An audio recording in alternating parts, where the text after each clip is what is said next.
I keep my head high.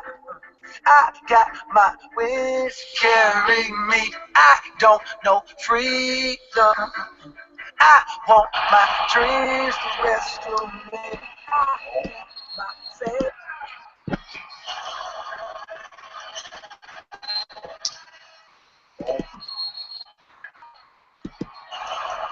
What is up, Doe? Welcome to a special post-game edition of Pixel Roll. How you doing? My name is Adam McGinnis from Truth About It. With me tonight, straight from the artisanal capital of the United States of America, Williamsburg, USA, where he's shopping. I'm sure he got his artisanal mayo today. Mr. John Townsend. John, how we doing? For those watching live or on the show, John is going to be just this little icon. John, what's up, my man? What's going on? Just got done watching the Washington Wizards or Lizards, depending on exactly how you feel about the team right now. Yeah, let me give you a little backdrop. The Washington Wizards just fell in Charlotte tonight, blew an 11-point lead, collapsed in the fourth quarter, lost their fourth straight game. They're now 3-7 in the last 10 games. They fall to 31-20 on the season. It was a tough one. Let's get into it. John, what just your overall sense of this game?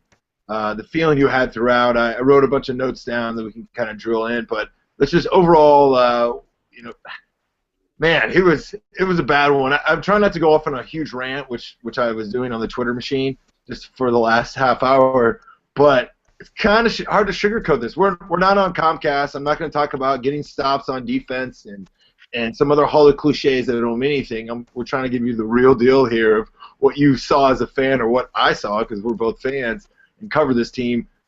Tough one, man. I don't know. I'm kind of I know we thought about not recording, but we may be waiting, but I think it's maybe a good thing to get this out right now. Yeah, it's a frustrating one because, again, not many teams can say that they lost to the Charlotte Hornets twice in the same week. I mean, they're not a good team. They're below 500. I think at this point now they're 8-20 against teams over 500. That includes the 2 wins they had over the Wizards this week. They obviously they've had one of the better records this month. Or I guess in January they were 11-4. But still, the Hornets, the Wizards, even without Seraphin, with Bradley Beal getting injured, they're still a better team. So it's pretty disappointing to see them go down to the Hornets like that. And you could sort of feel it coming, early, midway through that fourth quarter that, stops would have been good, but I think, extra points from the Wizards offense would have been even better. I know a lot of people, I saw the reaction after the game. Well, they were saying, oh, John Wall only had 2 points in the second half. Guess what? He was still the Wizards' leading scorer, so someone else has to step up and contribute and help this kid out. I mean, it's been, last year, obviously, they went to the second round of the playoffs, but, since he's been here, it's really been sort of a one-man show of him sort of dominating. He had a triple-double in his, 5th game in the league or something like that, just, holding it down, leading the league in assists. Without Wall, this team is garbage. So it was just sort of frustrating to see that, without him sort of commanding everything, and it just didn't work down the stretch. Really ugly. And I think Hoops Messiah, Handles Messiah. Let me get the tweet here. I know I retweeted it. I don't want to butcher his name or handle, but he was saying that the Hornets out-rebounded the Wizards 18-6 in the fourth quarter.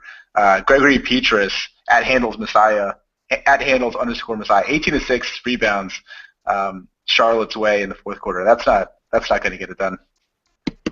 Yeah, I mean, I think there were some loose balls at the end of the game that kind of showed that Charlotte maybe just, I mentioned that I commented at the time that Charlotte just wanted it more.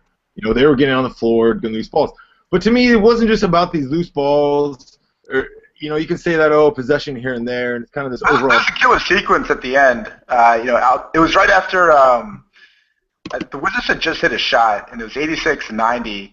Al Jefferson missed the layup. This was with 66 seconds left. Al Jefferson misses the layup, gets his own rebound, then misses a 10-foot jumper, and then MKG gets the offensive rebound, scrapping on the floor to get it. I think Zeller was also hitting the hardwood to get that ball. And the Hornets got a 20-second timeout, 35 seconds left. I mean, that iced the game right there.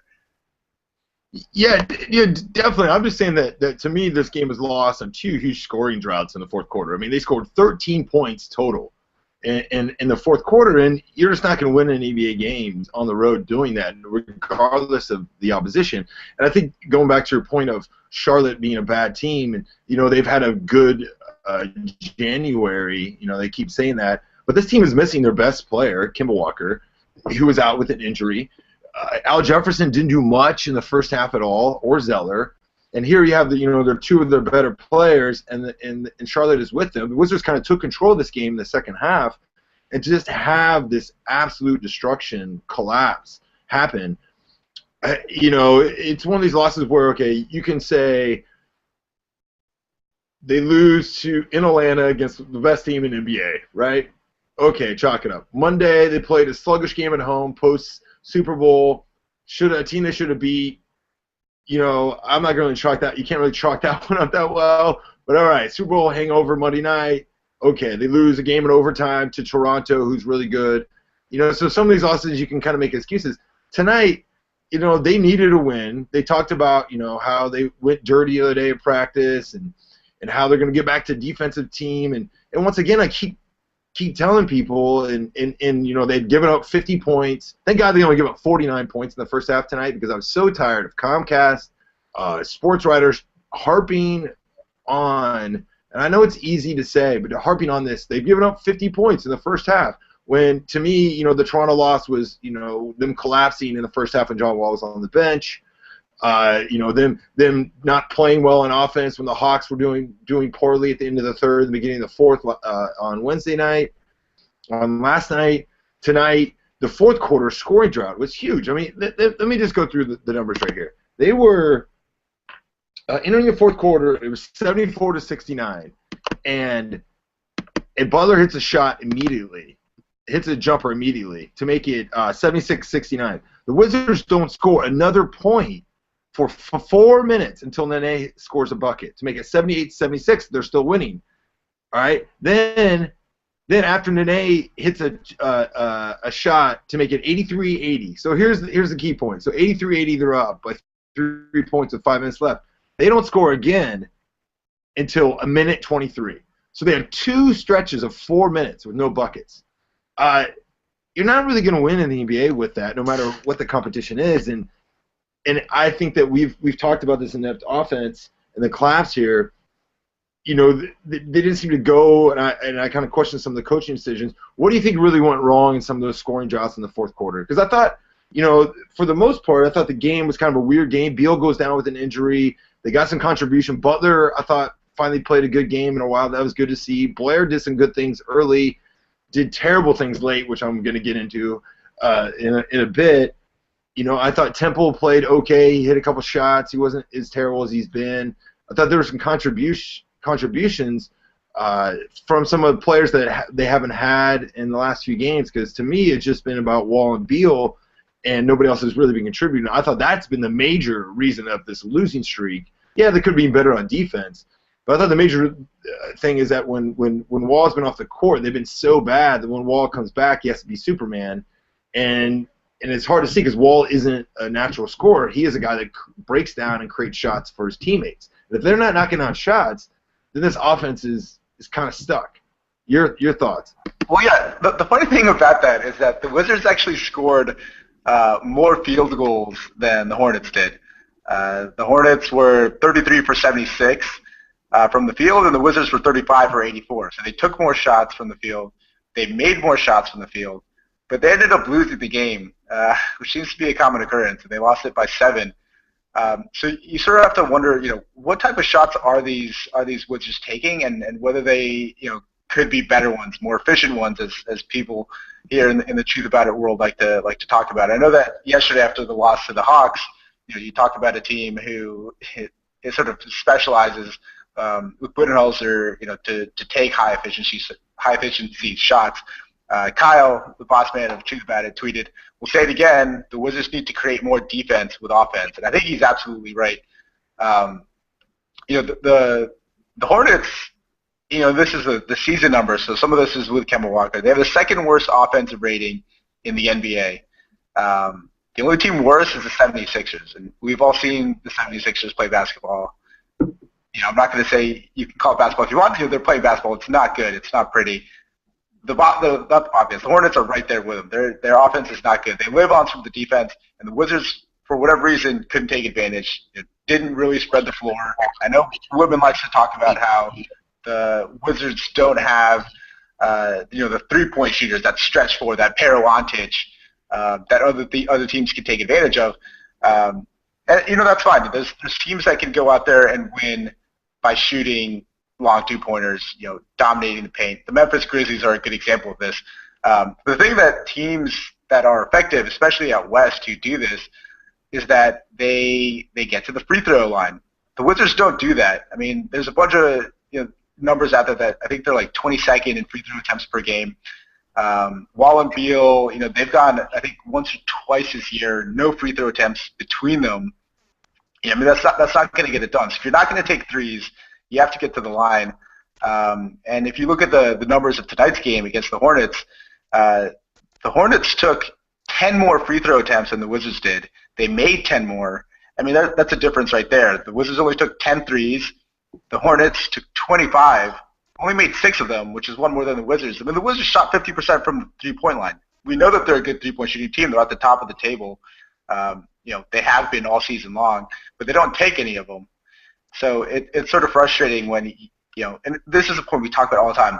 The Wizards they have good three-point shooters, a good three-point percentage. They don't take any of them. And, if you look at like the first half shot chart I tweeted at halftime, there's 5 three-pointers that they took at half. They made 3 of them, so they're shooting 60% at halftime. Everything else is like a perfect little U around the 15 and 19 foot mark of just attempts after attempts. So it's tough because part of getting to the line is winning calls from the officials. And there's some art to it. Obviously, James Harden has mastered it. But it's clearly something that the Wizards don't have, and if they're not going to take advantage and kick it out for threes, you got to make a point somewhere else because the long two-pointer, that mid-range jump shot, it doesn't work anymore. Yeah, I thought this game. Let's just talk about this game in general before I get into the thing. Very, very, very weird game in the sense that you have Lance Stevenson, who's hit 9 threes all season, which I was unaware of, hits 3 in the first quarter. So he basically adds 25% to his 3 total in the third quarter alone. You have Gerald Henderson, who couldn't miss, who played really well against the Wizards on Monday. He looked like Kobe. Yeah, I mean he couldn't miss a shot. And then you have Jason Maxiell, who on Monday when he was playing, Jason Maxiell, who has not missed a meal in a while. Let's just say he's been well nourished as he's aged here in his NBA career. Jason, if you're watching or listening, you don't know my name. I'm sorry about that. But big guy, kind of not athletic, barely gets off the ground. I believe he had, and let's look at it. He had 7 blocks. That's a career high, by the way. 7. This guy literally. On Monday, I was like, wow, he's still in the league? On Monday. And that's in 21 minutes. He had 7 blocks, career high, 21 minits, with 11 points, 8 rebounds, and 1 steal.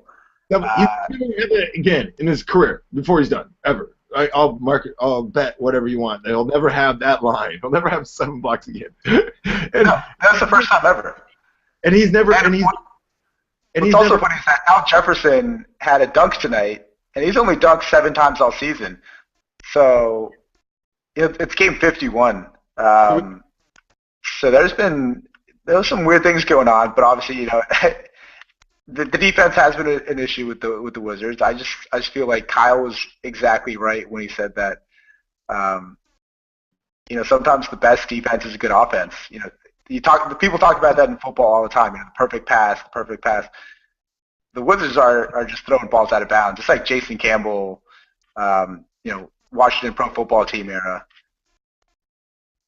Yeah, no, I think, you've heard coaches. I've heard really good coaches talk about this when they talk about the defensive end, and what they'll talk about is something that's like, we're not able to set in our half-court defense. When we take bad shots, turn the ball over, like they get long rebounds, now you're defensively on the heels. That's something that sometimes a lot of what coaches say are, it's kind of fluff because they got to answer all these questions, before every game, after every practice. I get it. Sometimes they're just saying cliches, but like some of the strategies, sometimes you can pick up stuff that is true. Like it's hard when you only have 24 seconds, right, to create an offense in 24 seconds. That's tough. So when a defense is able to set up, it's a lot. And when you're on an offense and you're scoring buckets and you're racing back down, you got some confidence, momentum, and you're slapping the floor like you're Wojo at Duke, and you're flying around and you're getting easy buckets, and they're calling timeout and they're flustered. That gets your momentum going up with the defense. But when you're taking bad long-range shots, now you're on your heels. Now you're going back. You got Nene chasing down Stevenson on a break. You got Otto Porter trying to stop somebody on a break because you've taken bad shots. And the thing is, like, I think that the defense tonight wasn't really the issue with the Wizards, and I didn't even think it was Monday as well.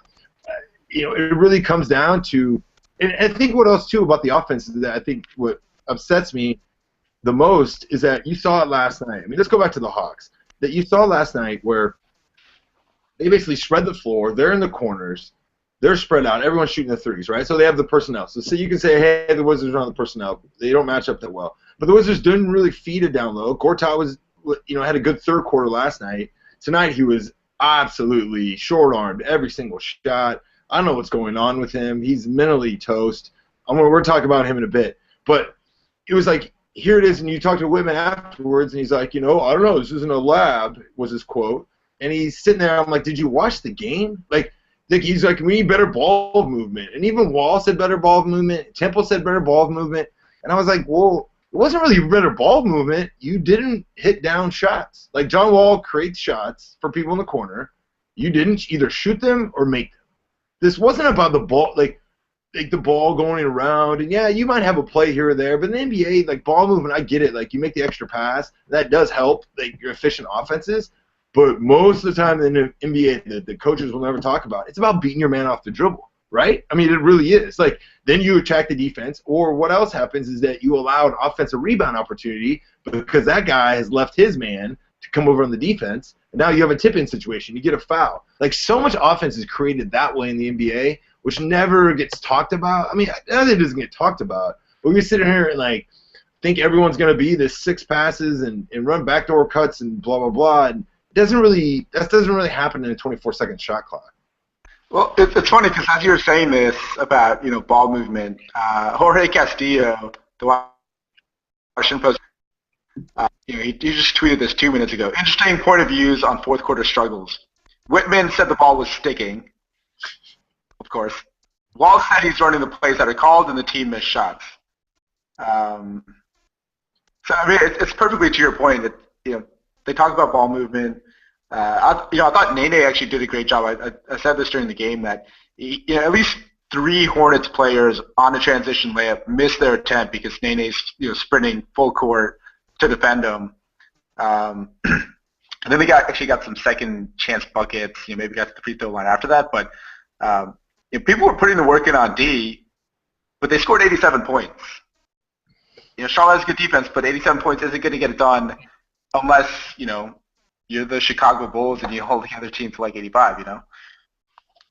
Yeah, to be fair, Beal being out and Seraphin being out is 2 guys that are good at scoring on this team. So I will be fair in that sense. But they're also. What about Andre Miller? Right? He hasn't played in like. Why isn't Martell not playing either? I don't know why he's not playing either.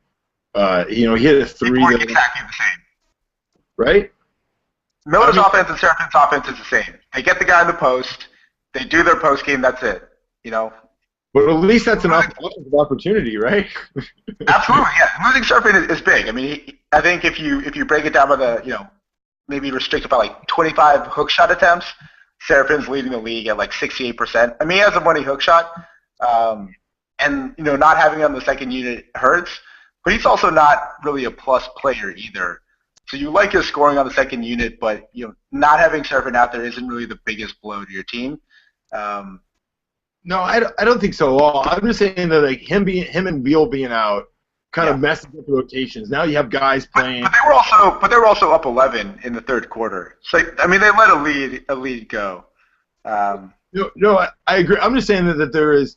I'm not going to give it as an excuse, but I'm saying is that it's a factor in why the offense was different. That does not let them off the hook for this overall offensive ineptness that was highlighted once again tonight. So you're saying that. So you said Whitman, of course. Once again, the ball not moving around. But then again, like if no one can make shots, and who do you want the ball to move to? Otto Porter on the wing, Butler to make a move on the wing. Like, do you want Temple to shoot the ball, create a shot off the dribble? Like, where does he want the ball to go? See, that's what I don't understand about this ball movement. If you actually look at the personnel, it doesn't, because here's the deal: moving the ball around with good defenses, they're gonna allow those guys to get those shots because they know they can't make them, or they're gonna follow them to take the long twos.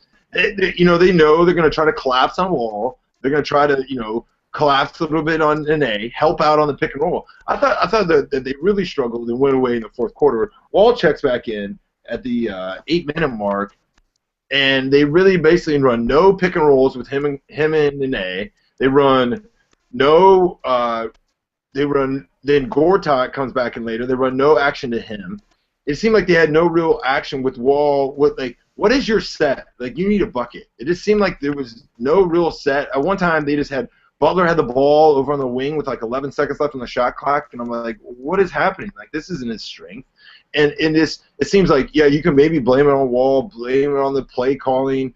I thought, let's go into the coaching. I thought the coaching tonight, and I don't want to sit here and rip on Whitman. I think that this team has gotten better under his leadership. I think that they play hard for the most part. They play better defense. Definitely better than they did under Flip. Definitely better than they did under Eddie Jordan or Tapscott, or some of the best defense this team has had. This franchise has had a long time. They won a playoff series. I thought he did well, but that does not mean he's not over critiquing us. And it's really frustrating when you try to just talk to him about basketball, because it's like he comes across as like, I know you don't want to talk about strategy or question anything. I mean, he doesn't even want to. When you ask him a question like, what were you trying to do in the last 15 seconds of the game? He's like flabbergasted that you even asked him that question, or denies the existence of it. So to me, that is sometimes the frustrating part. I get it. You want to tell me your strategy, what you're trying to do to players. Sometimes you can just kind of say it. I think that he kind of doesn't understand that PR sense, because I think he could kind of come across a lot better to fans and people. They can give him a better rope. But I don't think it's like fire them all or overreact. I mean, the time will tell where this team is headed for those conclusions. Right now in this lull, I just think it's more to critique his rotations, critique what they're doing. So rotations are set off. To begin the fourth quarter, they have Temple in, Butler, Porter, Humphreys, and Blair in the game to begin the fourth with a lead. No Nene, no Gortat, no Wall. Now, I thought Nene picking up his fourth foul was really important. But at this point, what are they waiting Nene? I think at that point you got to roll the dice. Like, you don't have to Wall Nene in the game at all times, especially with Beal out. I mean, if you're going to win a game, you need this win, the losing streak. I thought that is just a risk you have to make. Then Blair, who had a good, I would say, some positive developments. We've been buried on the bench all season. Now we can kind of see why.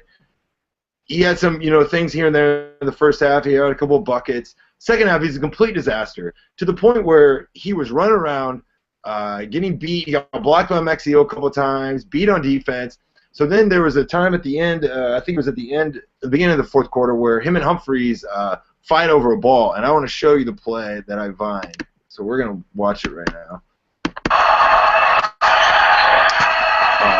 For those that wondering, this is a play of so for those that can't see that, Humphreys and him were battling over the ball with like 8 minutes left in the fourth quarter. The ball just kind of goes off. Looks like Humphreys had it. Blair hits it off. But for some reason, Blair gets so mad that that he decides to go after Humphries for some reason I still don't understand. Gets in his face. So he's coming. So it's a timeout. It's a timeout. He doesn't put Gortat back in. He leaves Blair in. And in the meantime, Blair turns the ball over, fouls Jefferson, who gets 2 free throws, and then gives up an offensive rebound. And Jefferson, to his man, Blair's man, Jefferson, gets a putback. I thought that was pretty much a momentum swing of the game. Doesn't call a timeout. Lets the clock keep on going. The offense is still a mess. Finally so then there's another timeout of Charlotte finally. Doesn't put him back in again. So 2 dead balls. He doesn't put Gortat in. So with 4 minutes left, he puts Gortat back in. Not to say that, and then Gortat, I just felt that was like egregious moment, especially from a coach that says, you know, he hasn't played him all year, short rope on certain players we've seen over the years. What did you think of? To me, I thought that was just indefensible. And I know that is not an indictment of his coaching in general and his philosophy and all these other things people are saying. I just want to talk about, like, why did you leave this dude in? Especially when last night you want to say, you know, basketball isn't hard. You're not all these things. Well, if basketball isn't hard, then the easy thing is to see the dude that's sucking and to take him out, especially when he's a bench player that you have buried on the season for 49 games. And or 50 games, and here's the 51st game that you're trying to stop a losing streak on the road, and you roll with him. I didn't understand it whatsoever. Yeah, I mean, if there's any plus, it seemed like Blair had plenty of time to practice setting his feet stuck at the end of the bench, because he took some nice charges, you know, in the first half. So, you know, there's that. You know, people call Ron Rivera down in Charlotte. You know, we're talking the same city here, Riverboat Ron, for some of his football decisions as head coach of the Panthers.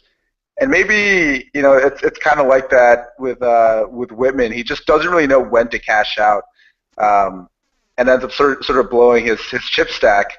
You know, Blair gave you some decent contributions, but at a certain point you have to just be like, okay, this guy has to go just take a seat on the bench.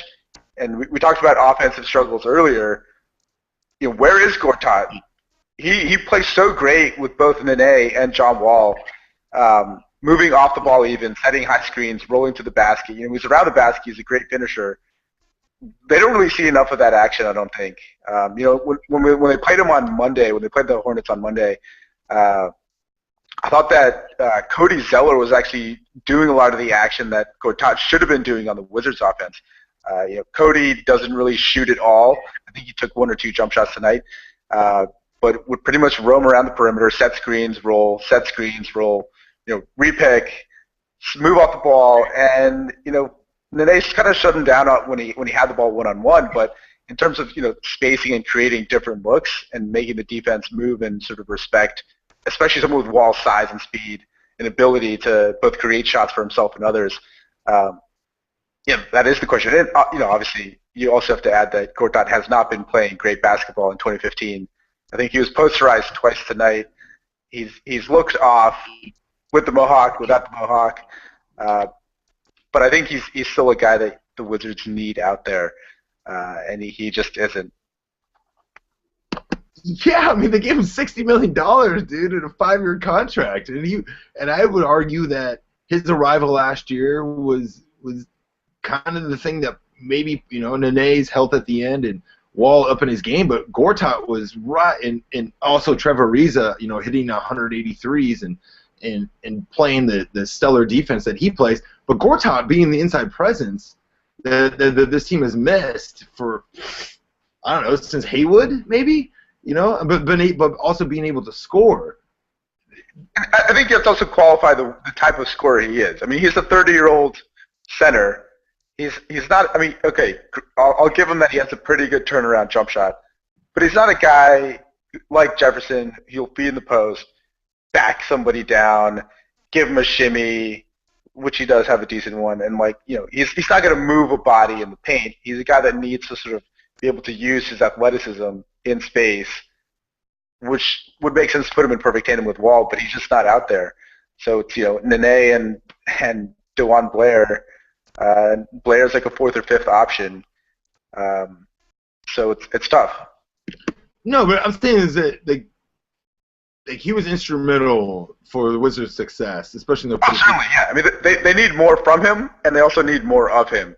That's what I'm saying. Is that so to have him struggle? I understand like that he's a different player. You're not just dumping the ball in the post. Even though sometimes I think maybe they should run more plays for him, because I think he does have those nice hook shots that he can do. But there is something going on with him where he seems, for a guy that, with the mohawk and talks about, being tough and says these words and right, and has, this whole character that we enjoy, especially as bloggers. It's been good copy. An interesting guy, and he's always forthright, and he's really respectful and appreciative. And he talks about honor a lot, and dressing all nice, and he loves the troops. He loves Poland. He loves all these things. I think he's a good teammate. He's a tough guy, but right now he's not playing tough at all, man. I mean, he looks like a wuss. He tonight, for someone who's so big, I don't know if I made jokes when he had the mohawk that he was dropping balls because he had grease on his hands from the mohawk. I couldn't really make that joke tonight. There's multiple times that he just doesn't grab the ball, or he tries to go up with one hand. He's 7 foot. He short armed so many shots. He got bailed out on a couple of times. He did make his free throws, but something's going on where like he is like mentally instead of just reacting, getting the ball and putting it back up. He's right now mentally like thinking about it, like you know what I mean? Like confidence in sports where you're like instead of just going up and doing the thing you've always done, you're like, am I gonna miss this one? Yeah, it's right? huge. That's huge. That's what it feels like to me. Like it's like instead of him just reacting and going to it, he's like, oh no, like is this one gonna go in? And even on some of his moves tonight, and then the worst one was at the end. I mean, the Wizards are down 5 points. A couple minutes left. He comes back in and he has a wide open tip in, misses the tip in, and then gets blocked on the other one, and then Charlotte gets the ball. And then it was just like, how did you miss that one? Like, and to me that was like his fourth or fifth shot of the night that he had done. He also fouled out on Atlanta. He did have a good third quarter. So basically, he's had one good quarter in 20 quarters. Like the last 5 games, I mean, he's been bad. I mean, he was bad on his action figure night. I was there last Saturday night. It was really cool. If you want to check out the Vines. But there was some, and he didn't really get a play. He's been subbed out a lot. But he was seriously in contention with his numbers and success of the team. And he's played decently this year. His numbers are a little dip, but I think for the most part he hasn't been a liability at all. And I don't think that he's been, he hasn't been a negative. But there's something going on with him mentally right now, and I don't know what it is. Hopefully he can get out of this funk. I mean, it's like it's one thing to be like he should be here, and there's a couple times that he's not rotating well like he should, but it's like, yo, dude, like you're 7 foot, you're missing 2 foot shots. I mean, I don't know what more analysis you want from me. John? Yeah, I was just reflecting. Oh, no. I don't know. There are a lot of issues, and I know that one of them, totally valid, is that the Wizards had that cupcake schedule early, started 19-6, and have a losing record since December 21st. I think something needs to change. I don't think we've seen any real changes out there. I mean, there's been changes to the rotation, but I think stylistically something has to give, and the Wizards' big men aren't even really getting to the line either, and I feel like, Nene likes to take that step back jumper. Gortat, says he doesn't, but he does, and Whitman said that same thing. But Wall again led the team in free throw attempts against the Hornets tonight. He was 3 for 4. That's not good enough. Gortat got to the line 4 times, which is probably his most in a while. He was 4 for 4. Pierce was 3 for 4, but no one else had more than 2 free throw attempts. So you need those easy points when your offense is built around the mid-range jump shot. And so these numbers are going to be a little outdated because I checked these last week. But the Wizards are, and you talked about earlier that the Wizards defense has been better. It's been top 10 for the past two seasons or so. But the Wizards are also attempting the fewest threes per game this season in the Randy Whitman era. And these Wizards are also attempting the fewest three-pointers per game since 2010, 2011. 3-pointers are the future. And it's not even the future like, oh, looking forward. The future is right now, and the Wizards aren't taking enough 3-pointers. They have the personnel, because if you look at the numbers, let me just sort really quickly by 3-point attempts per game. So 3-point attempts per game, at the bottom, Timberwolves, Kings, Grizzlies, Wizards, and then the Hornets. The Hornets took 25 threes today. The Wizards didn't take nearly that many. They took 10. You know what I mean?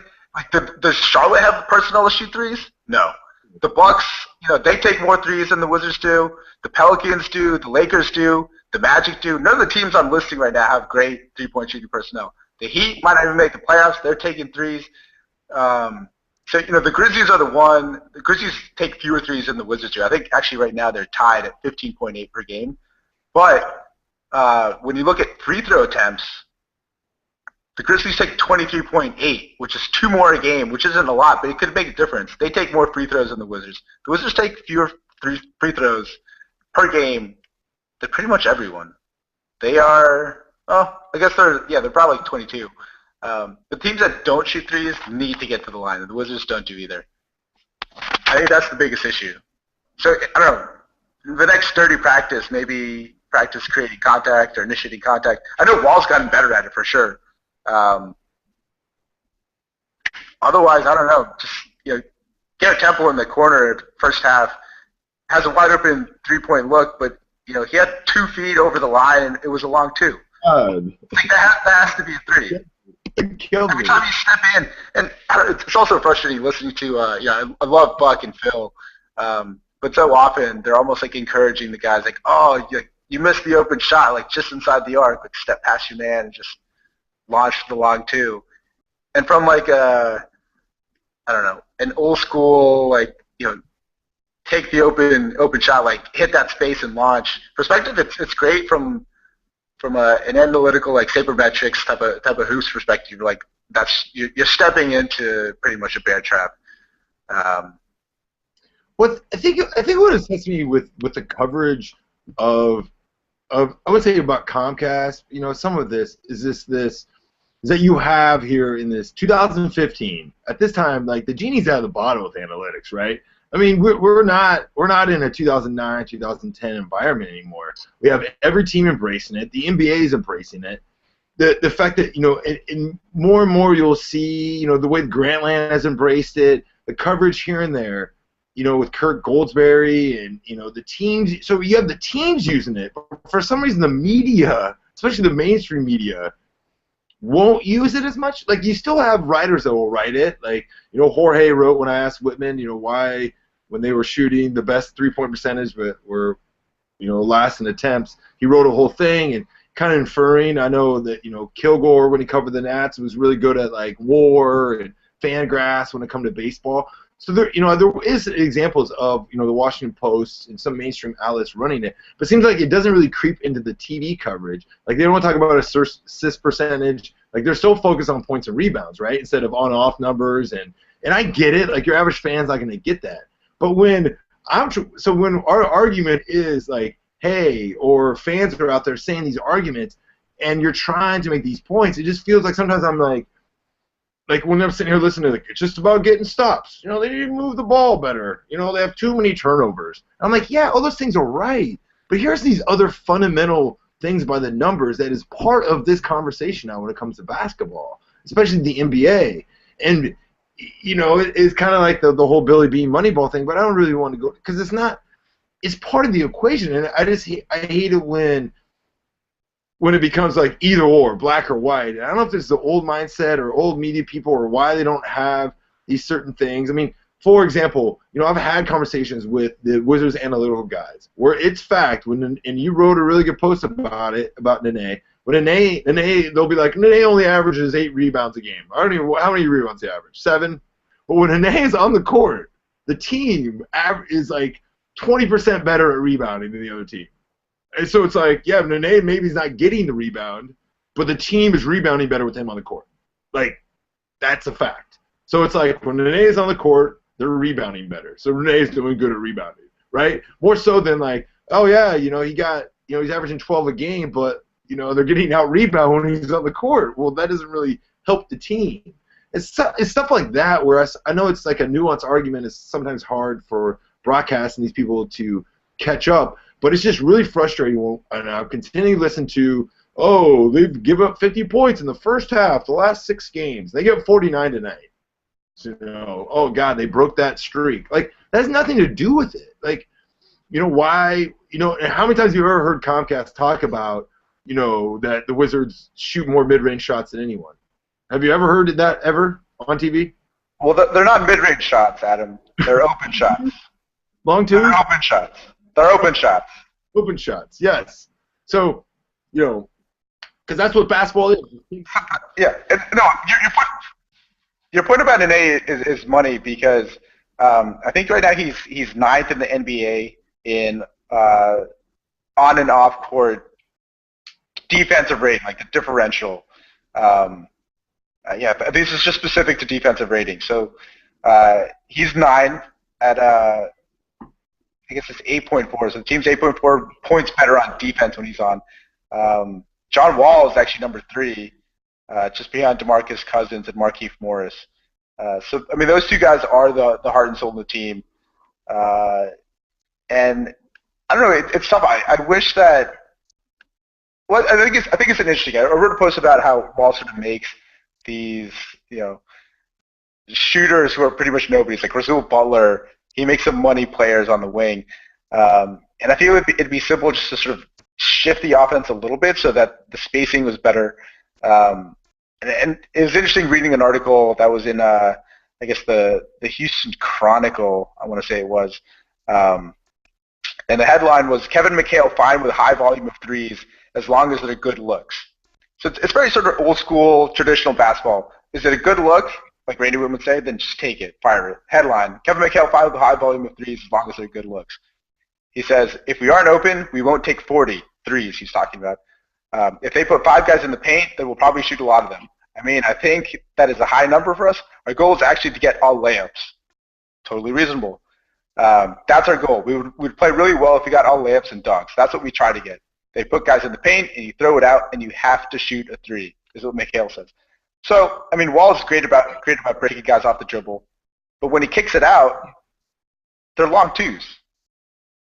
Seth Partnow, who runs or does some work for Fantasy Stats, the Washington Post blog, put a cool little infographic together about assists that James Harden dished. They're pretty much all 3-pointers, and assists that John Wall hands out. They're all like mid-range jump shots. Yeah.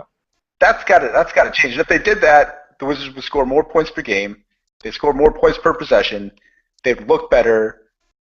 They would have an easier time. They would be able to win these games. Like Charlotte wouldn't have any shot against them. And it's frustrating to sort of see the Wizards' Wall's potential with 3 guys in the top 5 of the NBA 3-point shooting percentage. Bradley Beal was a runner-up in 3-point shooting percentage in 3-point shootout last year. Doesn't even make it this year. 8 other people are in there. He's not even one of the names in there. Rasul Butler with his money. Paul Pierce can still shoot, and they just don't do it. And you end up getting run out of the gym by teams like Portland in that second half, that fourth quarter. Wes Matthews just went wild from 3. I think Lillard probably hit a couple. Hawks ran the Wizards out of the gym. You got to take that shot to win. Even if it's not a great 3-point shooter, taking a 3-point shot in that situation is still better than taking a long 2. That's not the basketball math that the Wizards want to execute on the floor. So, what are you going to do? No, I think that's true. I want to get to that. I want to give Charlotte a little credit. I want to say a little credit. Give them credit for defensive things that they did well. Good defensive team, absolutely. On Monday night, I thought they really did a great job of shutting down the driving lanes on Wall. And I thought tonight, and also that skip pass that Wall makes to the corner, right? They scouted that, so the guy in the corner, they would not leave him. I thought that the Hawks didn't do as good as job, I don't think, on the Wizards last night, but Charlotte did awesome job, and 2 of Wall's turnovers were those passes in the fourth quarter, where where he goes strong side, and then he whips it to the weak side in the corner for the 3. Sometimes I think he's almost blind making that pass, And that's where all these three-pointers in the corner, almost all the Wizards three-pointers are almost all created on this kind of action. But the Charlotte did a really good job of that weak side defender actually, hedging, fake hedging, and anticipating that pass. Like they'd scouted him really well. So I'm like, well, where's the adjustments for the Wizards, right? Like at this point, you got to know that that's happening. And I know Wall's been able to make that pass because he's like, Aaron Rodgers out there is threading the needle. Right, Tom Brady threading the needle. He's able to do that, but sometimes, the defenses make adjustments. And I don't think the Wizards have done that much adjustments. I think also too, with the style and the success you had of the offense last year, was them hitting all the threes. Was them hitting was missing Ariza and Webster and Beal and Wall making all those threes that they did, and I think this year it's really kind of hurt that they didn't. It hurts that Webster isn't really hitting the way he had been, but Pierce is still shooting about 40%. So I mean, I think there's a good argument that actually Pierce is a better sort of replacement for Ariza, or a perfect replacement for him. One of the things that Wall isn't shooting threes like he was last year. He hit over 100. I think his attempts are down, shooting 2 fewer threes per game. Beal needs to take more. He can shoot. I do think they definitely have the personnel. They're just not getting the looks. Not getting the looks? Okay. I think Adam Rubin wrote that good piece about how Beal pretty much needs to take those threes, and it would help him and it would help the Wizards too. It's on truth about it. Yeah. Those threes would take Beal. We'll set Beal free. It was a good one. No, I agree. Let's wrap up. Before we wrap up, this losing streak, we have to finish on this. So they've now lost 4 in a row. They're 31-20. They play the Nets at home on Saturday night, and they play the Magic at home on Monday night. I'm actually going to be covering the game on Monday here. Then they have the All-Star break. I forget who they play after that, but. Is it? Are they tired? I mean, people keep asking me, do they need the All-Star break? Are they tired? Is this what it is? Is this how much? How much do you feel? Well, first of all, it's 5 losses. 5 losses in a row now? 5 losses. Yeah. Oh, jeez. I said 4. Jeez. 5 losses. Gosh. 5 losses. Raptors, Hornets, Hawks, Hornets. It's rough. Okay. I'm a terrible blogger and host. But my point is that.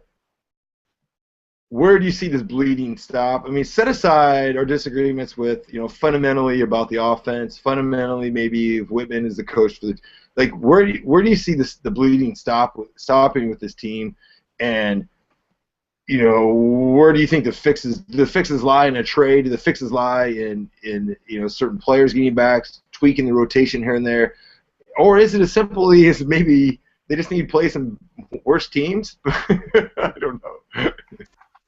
I mean, playing bad teams helps. Again, I don't know. The Hornets, the Hornets, and they're a sub-500 team, so you have to expect that the Wizards will win. I think the All-Star break will be nice. This is a team that's chock full of veterans, and the point is to get into the playoffs. Seeding matters only so much as the matchups are in your favor. A couple years ago, the Grizzlies knocked off the Spurs. Perfect matchup for the Grizzlies. No one expected that. So I wouldn't be surprised if the Wizards rebounded and ran off a bunch of wins after the All-Star break. That doesn't mean that the issues we brought up tonight are any less valid. But, yeah, I do think that they need to get back to maybe having some fun. They're going to have an 8-game break, which will be good for sort of John Wall to recover. Beal's toe is pretty sore, is what he said, I think, after the game. Whatever that means. It's a turf toe, broken, who knows. So a little rest, relaxation, some fun at All-Star break. I see that the Timberwolves are up on the schedule. So are the Sixers. That's nice, right? Magic, Nets. I mean, shoot, those are all winnable games. So, and again, squeezed in there are the Raptors again, who have the Wizards numbers. Cavs, they're rolling. The Pistons, who getting rid of Josh Smith was like the best thing they could have ever done. The Warriors are going to crush the Wizards, I feel like. Given current form, I mean, Steph Curry shot as many threes as the Wizards did last game, and he made 10. So he made as many threes last night as the Wizards attempted tonight. He dropped 50. Like, come on. The Wizards need some of that sweet action. They need it. They need it. No, I agree with you, John. I think that the rest will be good. I think that the overreaction of the panic, I think sometimes it comes across harsh on the tweets or whatever, because I think I'm coming to grips. This isn't an elite team. I thought there was a chance of them to be an elite team, and the way that they have played and the flaws that have bubbled up, they've been kind of simmering. And now it's like this is a good team that's probably a 4th or 5th seed in the East, maybe 3rd, depending on how it breaks. And I don't know if they really have a run into that championship mold, which I kind of already knew, but I had some false hope that they did. So I think that is something. Did you pick them to win 50 games this season? I thought after they started the way they did that they would. I forget. I think I want to say I put them at like 47 before the season started. Oh, I've been wrong. Everything. You go over? I don't even remember. I was so bad at predictions. I predicted they'd win 49 the year that they won 19, so that's how bad I am. Okay. I just remember just being like, this team's got a lot of talent, but somehow they're gonna sow Wizards a little bit on us, and I just thought like 50 was asking for too much. Yeah, I just think that I think also the point that I want to leave as we leave you on is that yeah, this team needs to have some fun, right? Like it seems like they haven't really had much fun over the last. The only like real physical sort of emotional look that you have is like Ball pounding his chest and just scowling like, I can't do everything by myself, and no one really comes with him. So, there's been no Webster unveiling Wizards. There's been no Gortat yelling. There's been no Nene like stomping out Joakim Noah. There's just nothing. It's like people are getting dunked on. Again, dude. God. Like Beal, Gortat, like it's not working out. Poor Beal. Mike's oh my goodness. Poor guy. I was on Reddit today, and the comment was like, it had a Beal's obituary on the comment of that dunk. I was like, oh man, so true and so mean at the same time. Well, John, thank you so much for us rambling on. I really appreciate it. Once again, the Wizards fall to the Hornets tonight, 94-87 in Charlotte. The next game is Saturday night at home against the Nets. Magic on Monday, and then at Toronto on Wednesday before they hit the All-Star break. I appreciate all your support, everything. Read about us on truthaboutit.net. John, thank you, my man, and enjoy that artisanal mayo up there, man. Yeah, I'm actually I'm headed down to that Nets game, so you are? maybe see you there. I thought are you gonna be in town? Yeah, I'm coming down, so okay, cool. Catch some live ball action. Oh, hopefully a win. Maybe I'm a good luck charm. I know that the Wizards tend to do well when I'm in the house, so. Oh, sweet. We'll have to have a beer and talk about long twos again. Yeah. All right. All right, dude. Peace out, man. All right, thank you, ladies and gentlemen. Next time on Pixel and Roll, we will discuss All-Star Game. Thanks a lot, everyone. Bye-bye. I asked the Lord to follow me. I've been unfaithful. I don't know why you call on me. This is my canvas. I'ma paint it how I want it, baby. Oh,